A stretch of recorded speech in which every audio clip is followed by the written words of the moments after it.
Queridos amigos, estamos iniciando pela TV A Caminho da Luz aquele estudo sobre as obras de André Luiz. Estamos hoje iniciando o 4º programa do capítulo 11 desse livro maravilhoso que é Missionários da Luz. Vamos nos lembrar que no programa passado nós estudamos uma parte muito bacana que vale a pena a gente relembrar, porque muitas pessoas perguntam: os espíritos superiores podem interferir nos atos que hão de acontecer para conosco? E foi perguntado a um espírito que atende naquela região, que acompanhou o suicídio de Raul. Mas houve um fato interessante, é que Alexandre explica para André Luiz que se fosse um assassinato, ele poderia intervir, se não fosse o momento dele. Mas como é um caso de suicídio, ninguém pode interferir, que é o nosso livre-arbítrio. Foi isso que me chamou a atenção e nós vamos agora dar continuidade nesse capítulo tão interessante. Mas antes disso, tudo bem com você, André Luiz? Tudo bem, querido Sérgio. Rogamos a Deus, o nosso Pai, a Jesus, o nosso Mestre maior, que nos abençoe em mais este programa. E aproveitamos apenas para deixar o nosso meio de comunicação.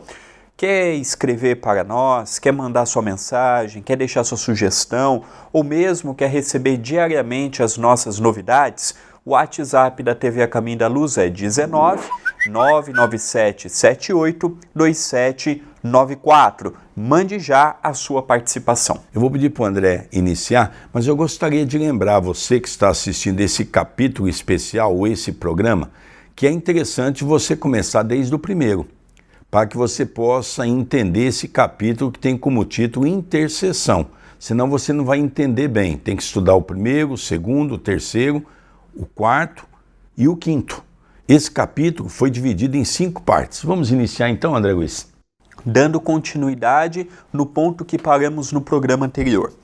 Recomendou-me amparar o novo amigo, que parecia inconsciente de nossa colaboração. E depois de alguns minutos de marcha, estacionávamos sob árvore frondosa, depondo o irmão, enfraquecido e cambaleante, sobre a relva fresca. Impressionado com o seu olhar inexpressivo, solicitei aos esclarecimentos do orientador, cuja palavra amiga não se fez esperar. O pobrezinho permanece temporariamente desmemoriado. O estado dele, depois de tão prolongada sucção de energias vitais, é de lamentável inconsciência. Em face da minha estranheza, Alexandre acrescentou: que deseja você? Esperaria por aqui o processo de menor esforço? O magnetismo do mal está igualmente cheio de poder, mormente para aqueles que caem voluntariamente sob os seus tentáculos. Em seguida, inclinou-se paternalmente sobre o desventurado suicida e indagou: irmão Raul, como passa? Eu, murmurou o infeliz, como se estivesse mergulhado em profundo sono. Não sei, nada sei. Lembra-se da esposa? Não, respondeu o suicida de modo vago. O instrutor levantou-se e disse-me: a inconsciência dele é total. Precisamos despertá-lo. No estudo do programa passado, exatamente nós vamos ver que ele vai buscar ou visitar Raul, que estava no matadouro, junto com um grupo de espíritos totalmente trevosos, aonde eles ficavam vendo os bois serem mortos, e aquele sangue que jorrava, eles ficavam bebendo daquele sangue, como se fala nos cultos antigos da primitividade humana. Raul estava como aquela criatura que nós poderíamos dizer um zumbi. Tinha passado por uma hipnose, estava totalmente sem consciência daquilo que havia acontecido com ele. Mas o interessante é que esse grupo retirou ele do corpo logo após a morte e levou ele para sugar das suas energias por um processo de vampirização. Então André Luiz agora, nessa parte que estamos iniciando hoje do estudo, então André Luiz pergunta a Alexandre se não havia algum meio dos espíritos superiores tentar interceder. E Alexandre diz que cada um colhe aquilo que plantou e que Raul havia cometido uma grande atrocidade para com a vida. Sendo assim, cada um vai ter que responder. Diga de passagem, André, na literatura espírita, que é muito vasta com referência a esse assunto, nós vamos perceber que o suicídio é, sem sombra de dúvida, o tipo de desencarne mais violento que existe nas leis naturais. Sem sombra de dúvida. E quem quiser estudar um pouco mais, nós vamos pedir ao Paulo, que está editando os programas, para que coloque a capa do livro Memórias de um Suicida, da extraordinária médium Ivone do Amaral Pereira, ditado pelo espírito português, pelo poeta português Camilo Castelo Branco. Ali nós também vamos ver um pouquinho mais sobre este vale difícil que se encontram aqueles irmãos que, achando que tirando a vida livrariam-se das dívidas, dos problemas, dos tormentos no lar. E nós vemos que o tão sonhado refúgio não é tão refúgio assim. E é o que aconteceu com o nosso irmão Raul. Dando continuidade à narrativa, em seguida, determinou que eu permaneceria ali, em vigilância, enquanto buscaria recursos necessários. Não poderemos acordá-lo por nós mesmos? Interroguei admirado. O orientador sorriu e considerou. Bem se reconhece que você não é veterano em serviços intercessórios. Esquece-se de que vamos despertá-lo, não só para a consciência própria, senão também para a dor? Romperemos a crosta de magnetismo inferior que o envolve e Raul regressará ao conhecimento da situação que lhe é própria. Entretanto, sentirá o martírio do peito, varado pelo projétil, rugirá de angústia ao contato da sobrevivência dolorosa, criada, aliás, por ele mesmo. Ora, em tais casos, as primeiras impressões são francamente terríveis e escoam-se algumas horas antes de seguro alívio, e como outras obrigações esperam por nós, será conveniente entregá-lo aos cuidados de outros amigos.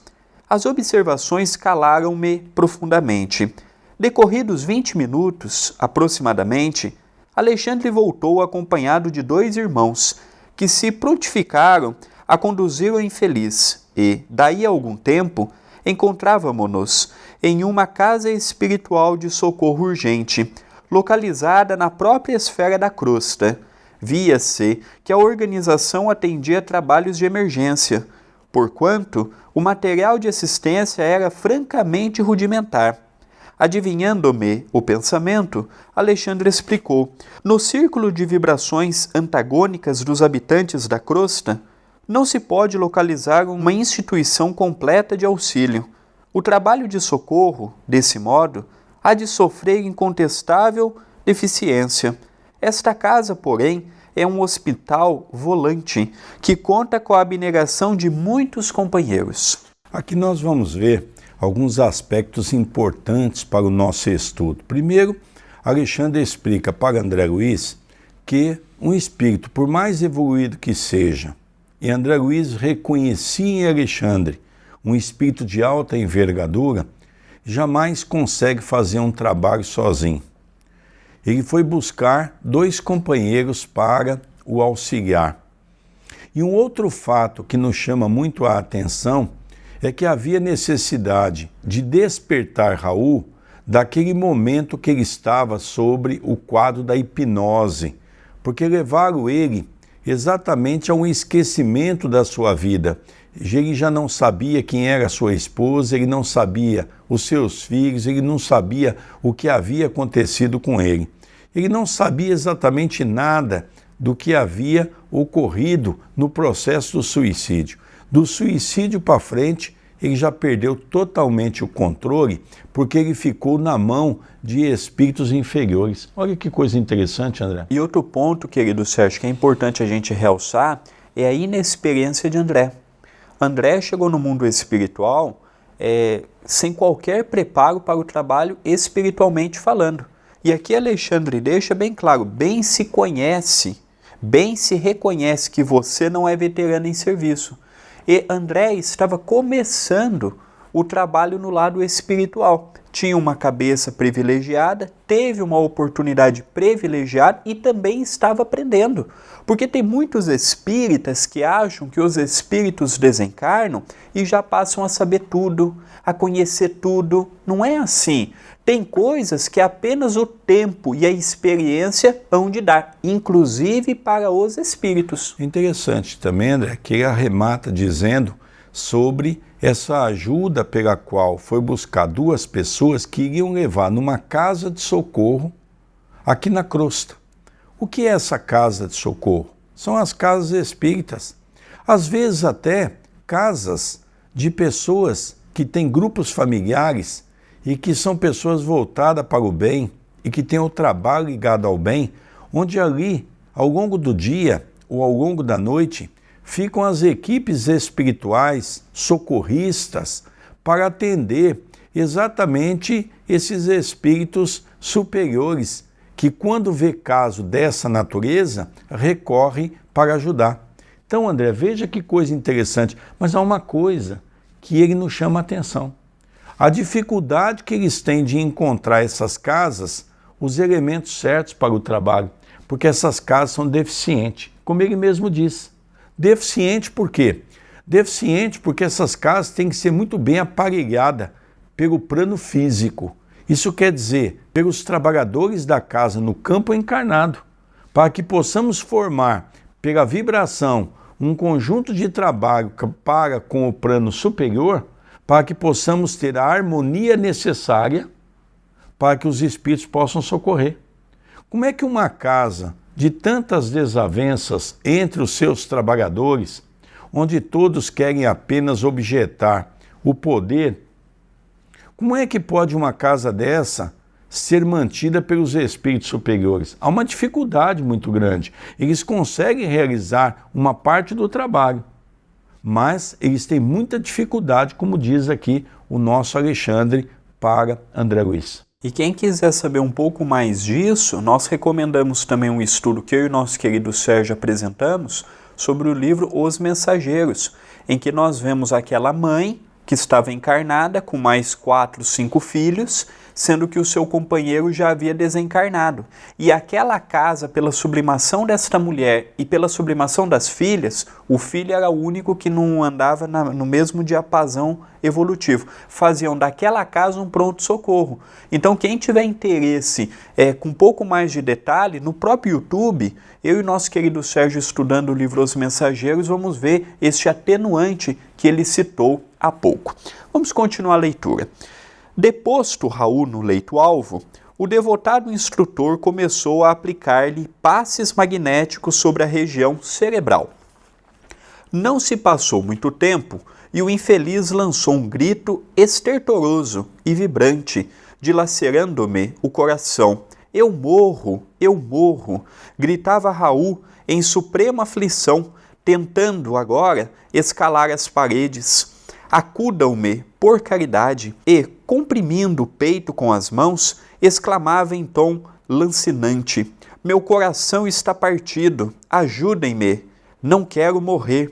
Enfermeiros solícitos amparavam-no com atenção, mas o paciente parecia tomado de horror, olhos esgazeados, em máscara de sofrimento indefinível, continuava gritando estentoricamente, como se houvesse acordado de pesadelo angustioso. Esther, Esther, chamou o infeliz, recordando a esposa devotada. Venha em meu auxílio, pelo amor de Deus, socorra-me, meus filhos, meus filhos. Alexandre cercou-se dele, paternalmente, e obtemperou. Raul, tenha paciência e fé no divino poder. Procure enfrentar corajosamente a situação difícil que você mesmo criou.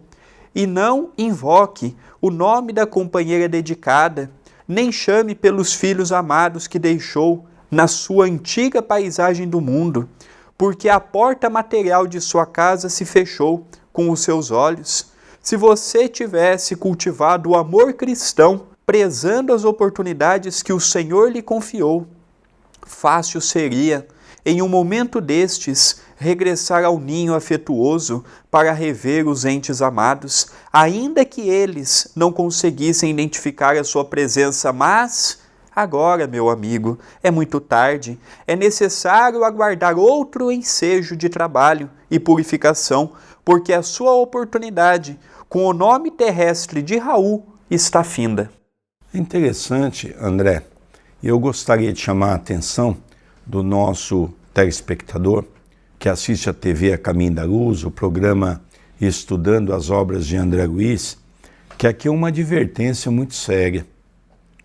Na verdade, quando ele despertou do transe, ou seja, quando ele foi despertado daquele momento que ele estava da hipnose, ele recobrou e pediu ajuda. Porque nós somos assim, fazemos as coisas erradas conscientemente e quando dá errado, nós queremos que os outros nos ajudem. Quando ele despertou, a primeira coisa, começou a chamar por Esther, a sua esposa carinhosa. E logicamente, Alexandre vendo aquele quadro, Alexandre teve que ser um pouco mais duro e disse para ele: olha, meu amigo, primeiro que se você está nessa condição, é por culpa sua. Você escolheu esse caminho. Você quis a morte. Você pensou na morte. E durante muito tempo, você planejou essa morte. Então, ele arremata dizendo uma coisa muito séria. Vamos nos conscientizar que Raul, na condição da última existência, acabou. Você não deu prosseguimento na sua vida, você falhou no seu intento de vida. Ou seja, vai ter que recomeçar tudo de novo. Então não adianta ficar invocando a esposa, invocando os filhos. Se você está nessa situação, é por culpa sua. André, olha como é pesado as colocações que Alexandre fala para ele. Alexandre não passa a mão na cabeça dele, não. Alexandre chama ele à realidade da responsabilidade que ele cometeu. Sem dúvida. O que nos chama a atenção de Alexandre, e o que é muito difícil para nós executarmos aqui na Terra, é você ser duro com amor. Quantas vezes nós não somos duros e pioramos a situação? Alexandre disse com toda esta seriedade e severidade que o nosso querido Sérgio disse. Mas ele não fez com que Raul se sentisse humilhado, ele não fez com que Raul se sentisse nada, ele apenas esclareceu, sem passar a mão na cabeça, sem iludir, sem inventar, sem aumentar ou sem diminuir. É isso que chama atenção no espírito sério. É isso que chama atenção, por exemplo, quando a gente ouve uma advertência do Chico. Quantas pessoas não foram alertadas pelo Chico, mas sem aquele tom de crítica ou de que eu sou o melhor? Foi o que Alexandre nos fez. E é um ensinamento para nós que estamos na Terra. Procurar também auxiliar aqueles que estão do nosso lado, quando não a nós mesmos, com seriedade, mas com este tom de fraternidade. Vamos dar continuidade na leitura. Imenso pavor a estampar-se-lhe no semblante. O interpelado revidou: estarei morto, porventura? Não sinto o coração varado de dor? Não tenho as vestes ensanguentadas? Será isso morrer? Absurdo. Muito sereno, o bondoso instrutor voltou a falar. Não empunhou sua arma contra o próprio peito?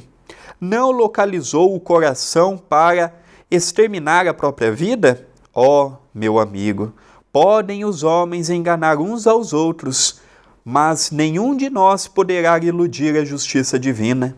Revelando extrema vergonha, ao sentir-se a descoberto, o suicida prorrompeu em soluços, murmurando: ah, desventurado que sou, 1000 vezes infeliz! Alexandre, contudo, não tornou a falar-lhe naquela circunstância. Depois de recomendá-lo carinhosamente aos cuidados dos irmãos responsáveis pelos serviços de assistência, dirigiu-se a mim explicando: Vamos, André, nosso novo amigo está em crise, cuja culminância não cederá antes de 70 horas, aproximadamente. Voltaremos mais tarde a vê-lo. De regresso aos meus trabalhos, esperei, ansioso, o instante de reatar as observações educativas. Impressionava-me a complexidade do serviço intercessório. As simples orações de uma esposa saudosa e dedicada haviam provocado atividades numerosas para o meu orientador e valiosos esclarecimentos para mim. Como agiria Alexandre na fase final? Que revelações teria Raul para os nossos ouvidos de companheiros interessados no seu bem-estar? Conseguiria a esposa consolar-se nos círculos da viuvez? É interessante, André, aqui 2 pontos interessantes, né? Todo mundo comete o suicídio, principalmente quem não é espírita, porque acha que a morte vai solucionar o problema, porque tudo se acaba. É interessante, eu vou rever essa frase quando dizerem: estarei morto? Porventura? Faz uma pergunta a Alexandre. Não sinto o coração varando de dor? Ele sentia dor. Tenho as vestes ensanguentadas? Ele olhava e via as vestes ensanguentadas. Será isso morrer? E arremata ele dizendo: absurdo. E nós, os espíritas, precisamos dar a nossa contribuição. Precisamos começar a falar um pouco mais, não do suicídio, mas da valorização da vida. Precisamos substituir o suicídio pela valorização da vida. Mas para valorizarmos a vida, temos que compreender os aspectos que Alexandre explica para André Luiz. Compreender o que é a vida. E foi isso que Raul começou a entender, que tudo aquilo que ele imaginava não aconteceu. Estava mais vivo do que nunca, só que agora ele criou um outro problema. Nós vamos ver no programa seguinte exatamente os motivos pela qual levou ele ao suicídio, porque aparentemente nada justificava. Tinha uma boa família, uma esposa, 3 filhos. 2 tios de Esther que morava com ela. Tinha uma vida razoavelmente bem, não eram ricos, mas vivia dentro daquilo que tinha. Era uma família feliz, mas ele cometeu uma grande atrocidade e isso fez com que o seu pensamento voltasse à ideia do suicídio. Nós vamos ver um pouco mais para frente, mas o importante é nós termos essa ideia. O suicídio, André, não resolve o problema de ninguém. Verdade. Vamos dar continuidade. Abrigando interrogações numerosas, aguardei o momento azado. Decorridos 4 dias, o instrutor convidou-me a tornar ao assunto, o que me fez exultar de contentamento pela possibilidade de prosseguir aprendendo para minha própria evolução. Encontramos Raul, cheio de dores, todavia mais calmo, para sustentar a conversação esclarecedora. Queixava-se da ferida aberta, do coração descontrolado, dos sofrimentos agudos, do grande abatimento. Sabia, porém, que não se encontrava mais no círculo da carne, embora semelhante verdade lhe custasse angustioso pranto. Tranquilize-se, disse-lhe o meu orientador com inexprimível bondade.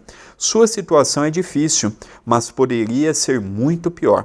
Há suicidas que permanecem agarrados aos despojos cadavéricos por tempo indeterminado, assistindo à decomposição orgânica e sentindo o ataque dos vermes vorazes. Ai de mim, suspirou o mísero, porque, além de suicida, sou igualmente criminoso. André, uma coisa interessante que vamos relembrar que quando Raul recebeu o primeiro atendimento, começou-se o passe. Eu gostaria aqui primeiro colocar a importância do passe. Eu tenho percebido que as casas espíritas ainda não se apercebeu da grande oportunidade que nós temos de ajudar o outro através do passe. eu vejo que o passe em muitas casas espíritas é banalizada. Ou seja, não se é dado o valor necessário. Uma vez eu fui fazer uma palestra em determinada cidade e eu me lembro que à noite nós fomos jantar e o dirigente, com mais 2 companheiros da casa, tomaram 1 litro de vinho. E nós fomos para a palestra. No final da palestra, teve o passe e, por incrível que pareça, esses companheiros foram aplicar o passe. E eu fiquei olhando aquele gesto e fiquei falando, meu Deus, nós precisamos preparar melhor os nossos trabalhadores. André Luiz, em toda a sua obra, conta para nós que o trabalho mais importante de socorro aos espíritos sofredores é o passe. E nós temos uma ferramenta maravilhosa e não sabemos usar. As pessoas vão para o passe sem fazer um curso. Não é um curso de faculdade, não é um curso extensivo, mas os dirigentes têm por obrigação fazer um estudo para mostrar para o passista qual é o comportamento que o passista tem que ter no dia do passe. Isso é uma obrigação do dirigente espírita. Porque a gente percebe que as casas estão botando pessoas para dar passe porque é médico. Ah, é médico, pode dar passe. André Luiz chegou como um médico dos mais renomados aqui do Brasil, no mundo espiritual, e foi limpar a latrina. Então é isso que nós precisamos compreender, e é isso que nós precisamos entender, que não é porque é médico que vai chegar, não é porque é um juiz, um advogado, um grande empresário que vai chegar numa casa espírita, vai se empolgar com o espiritismo e os dirigentes vão dar já cargo para ele sem dar uma preparação. O médico pode ser um bom trabalhador espírita, mas tem que se preparar como um gari também, pode ser um bom trabalhador espírita, mas também tem que ter o mesmo preparo dentro de uma casa espírita.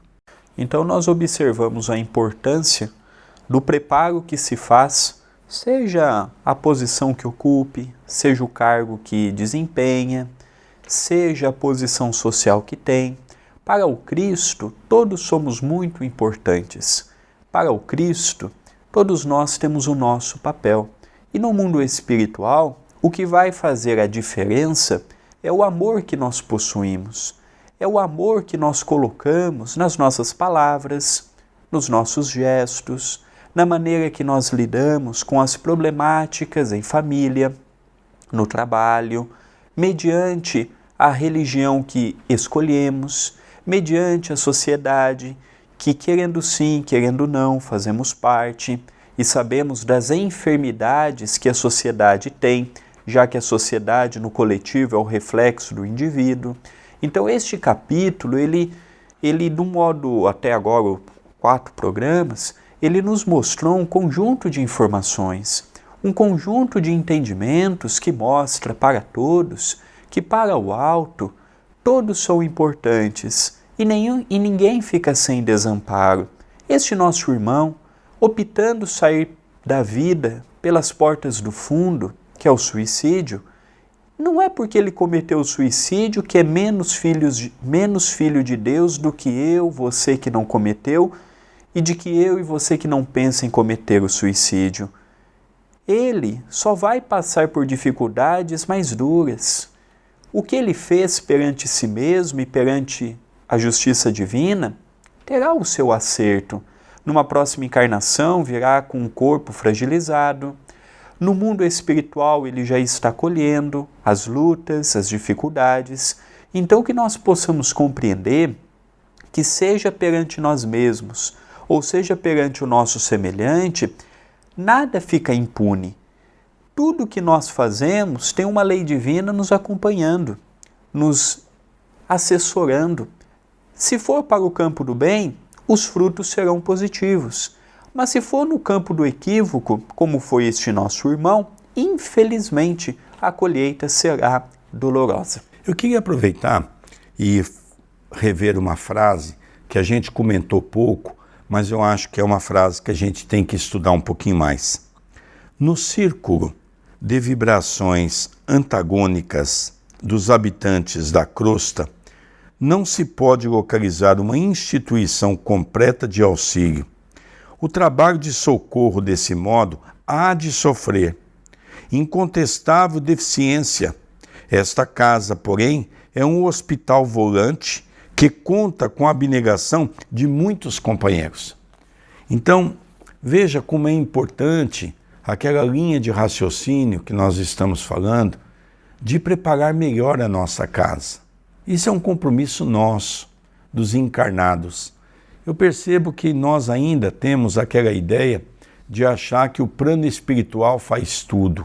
Isso não é verdade.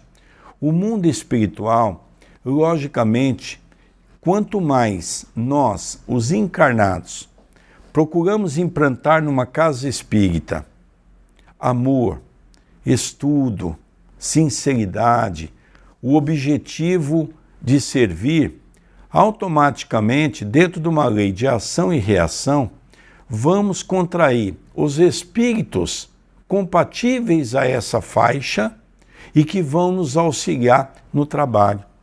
E nós vamos doando aquela energia da ectoplasmia que os espíritos vão usando mesmo quando nós não estamos à casa espírita. Porque ao longo do dia, ao longo da noite, muitas vezes até sem a nossa participação, os benfeitores ficam ali trabalhando na condição de um pronto-socorro espiritual, aonde são levados os espíritos sofredores para atendimento. Olha que coisa interessante, André Luiz. É verdade. E daremos continuidade no programa que vem. Ainda temos mais 2 programas, pensávamos que era só mais um, mas ainda teremos mais 2 para arrematarmos o capítulo de hoje. Eu lembro apenas que temos o WhatsApp da TV A Caminho da Luz, o número é 19 997 782794, e você também pode conhecer os outros programas do canal do YouTube da TV A Caminho da Luz, youtube.com/TV A Caminho da Luz. A sua inscrição ela é muito importante, ela é tão importante quanto a sua visualização. Gostou do vídeo? Deixe o seu like. Gostou do vídeo? Compartilhe no seu grupo de WhatsApp, para os seus amigos, nas suas redes sociais. Deixe a sua mensagem também na descrição do vídeo. São ferramentas importantíssimas que o YouTube nos fornece. E também temos todos os domingos, às 18 horas, o Evangelho no Lar pela minha fanpage. Procure por André Luiz Querini Vilar e ali você veja na minha linha do tempo o vídeo iniciando ao vivo. Nós vamos então encerrando mais esse programa. Estamos aqui então no 4º programa do capítulo 11º.